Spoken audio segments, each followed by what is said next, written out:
अस्सलामु अलैकुम, बिस्मिल्लाहिर्रहमानिर्रहीम, नहमदु व नुसल्ली अला रसूलिल करीम। सूरह मोमिनून के 8 मरकज़ी मौज़ूआत में से हमारा 5वां मरकज़ी मौज़ू कामयाब लोग है।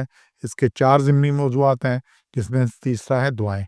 2 नुकात हैं जी, एक ही आयत में से 109 नंबर आयत है कि अल्लाह ताला की सिफ़त रहमत का वास्ता देकर रहम की दुआएँ। इनमें से अल्लाह का एक ग्रोह है, वो मिन इबादी मेरे बंदों का। तो जो अल्लाह के बंदे हैं, अल्लाह ने बड़ा एज़ाज़ है कि किसी को अपना बंदा करार दे। तो जो अल्लाह के बंदे हैं, वो दुआ कैसे करते हैं कि यक़ूलून, वो कहते हैं रब्बाना आमन्ना, कि हम ईमान लाए। तो पहली बात क्या है कि हम ईमान लाए। तो जो ईमान नहीं लाया उसकी बात ही कुछ नहीं है। तो फ़ग़फ़िर लना, हमें बख्श दे, वरहमना, हम पर रहम फरमा, वअंता खैरुर राहिमीन, तू बेहतरीन रहम करने वाला है। तो अल्लाह की सिफ़त का वास्ता कि तू रहम करने वाला है, हमसे हम पर रहम कर। तो मोमिन की बख्शिश और रहम की दुआएँ करते हैं और अल्लाह की सिफ़त रहमत का वास्ता देकर। अब ये दुआ बड़ी ज़रूरी चीज़ है, दुआ करनी चाहिए। दुआ मग़ज़ है इबादत का, ये दुआ इबादत का मग़ज़ है, इसलिए दुआ करते रहना चाहिए। अच्छा, ये एक यहाँ क्लियर कर लें, क्योंकि हमारा ये हर चीज़ पे दुआ दुआ दुआ ये बहुत सिलसिला चलता है। और बात दुआओं पे, दुआ है तमाम वसाइल इकट्ठे करके, तमाम वसाइल इकट्ठे करके, तमाम कोशिश करके, तमाम मेहनत करके, और फिर तवक्कुल वसाइल पे नहीं करना, तवक्कुल चीज़ों पे नहीं करना, तवक्कुल अल्लाह पर करना और अल्लाह से दुआ करनी है। और यही चीज़ अल्लाह ने सूरह अनफ़ाल है 8 नंबर, उसमें अल्लाह ने हुज़ूर सल्लल्लाहु अलैहि वसल्लम की दुआ का ज़िक्र किया है। 8 नंबर सूरत की आयत 9-10 है, जब तुम लगे फरियाद करने अपने रब से, तो फिर अल्लाह पहुंचा तुम्हारी मदद को, कि मैं 1000 फरिश्तों से जो लगातार आएंगे मदद करूंगा। और फिर अल्लाह ने कहा कि ये खुशखबरी है और तुम्हें मुतमइन करने के लिए, ताकि तुम्हारा दिल मुतमिन हो जाए। तो ये सारी बात है, जितने वसाइल मुहैया थे, जो बंदे थे, तलवारें नहीं थी, घोड़े नहीं थे, बाकी कुछ नहीं था, बहुत कम वसाइल मुयस्सर थे, तो वो सब इकट्ठे करके फिर बदर में ले जाके फिर अल्लाह से दुआ है कि या अल्लाह, अगर ये ना रहे तो फिर कौन तेरा नाम लेगा। तो सारे वसाइल इकट्ठे करके, ये खाली नहीं करना कराना कुछ नहीं, बस दुआ पे दुआ पे दुआ पे जोर है, इसलिए दुआएं कबूल नहीं होती। दूसरा, दुआ इबादत का मग़ज़ है, तो इबादत के अंदर दुआ करनी है। अब नमाज के अंदर 7 मकामात हैं जिस पे दुआ हो सकती है, करनी चाहिए। सबसे पहले तो हम सुब्हानक अल्लाहुम्मा पढ़ते हैं, वो का दुआ है।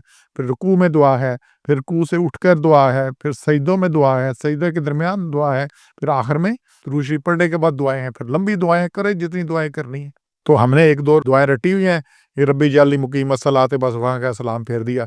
फिर दुआ करो जी, दुआ करो, पहले बैठ के करो।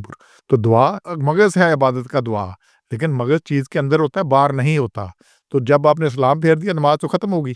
इस तरह नमाज जनाजा है, जब किसी का जनाजा पढ़ रहे हैं, उसको सुपुर्द ज़मीन करना है, इसके बाद तो उसके लिए दुआएं हैं जितनी आपने हुज़ूर सल्लल्लाहु अलैहि वसल्लम ने जनाजा पढ़ाया। एक साहबी कहने लगे, इतनी दुआएं मांगी कि मेरा दिल करता था यहाँ मैं पड़ा होता है इस बंदे की जगह पे, इतनी दुआएं मांगी।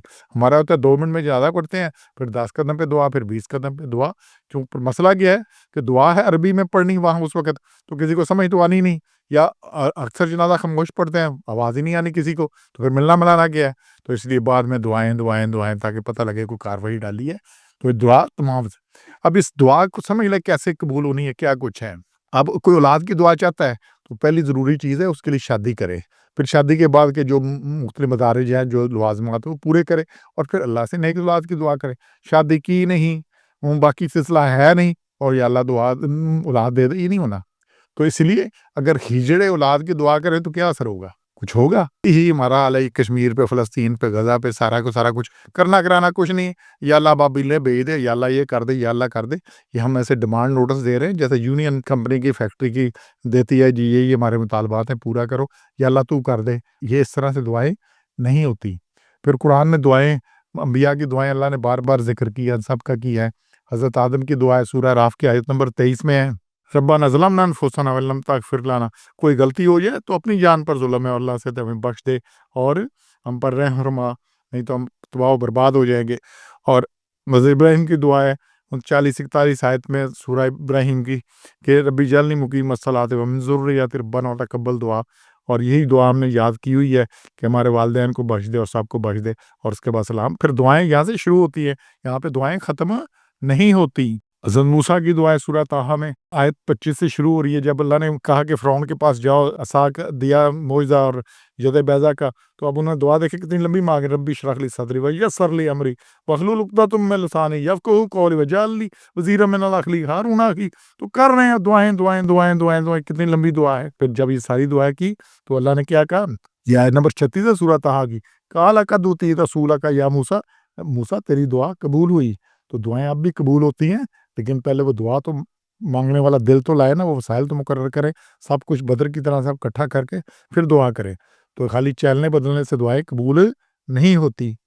اس طرح حضرت داؤد کی دعا ہے، حضرت طالوت کی دعا ہے سورہ بقرہ کی آیت 250 میں، حضرت ایوب کی دعا ہے سورہ انبیاء کی آیت 83 میں، حضرت سلیمان کی دعا ہے 38 سورت کی 35 آیت میں، زکریا کی دعائیں، مختلف دعائیں چل رہی ہیں۔ اور مومن کی جو بڑی اہم دعا اللہ نے سکھائی ہے، یہ روز رات کو مانگنی ہے اور سمجھ کے مانگنی ہے، ایسے ہی نہیں کہ ربنا لا تؤاخذنا ان نسینا او اخطانا۔ یہ سورہ بقرہ کی آخری آیت ہے، اس کو پڑھ لیں، سمجھ لیں، باقی سارا کچھ سمجھیں، اور انشاءاللہ دعائیں مانگنی ہے، بے حساب مانگنی ہے۔ اور دعا مانگنے کا بہترین وقت تہجد ہے، 2 نفل اٹھ کے پڑھے اور اللہ سے دعائیں مانگے، جو مانگنا ہے وہ مانگے، تو انشاءاللہ دعائیں قبول ہوں گی۔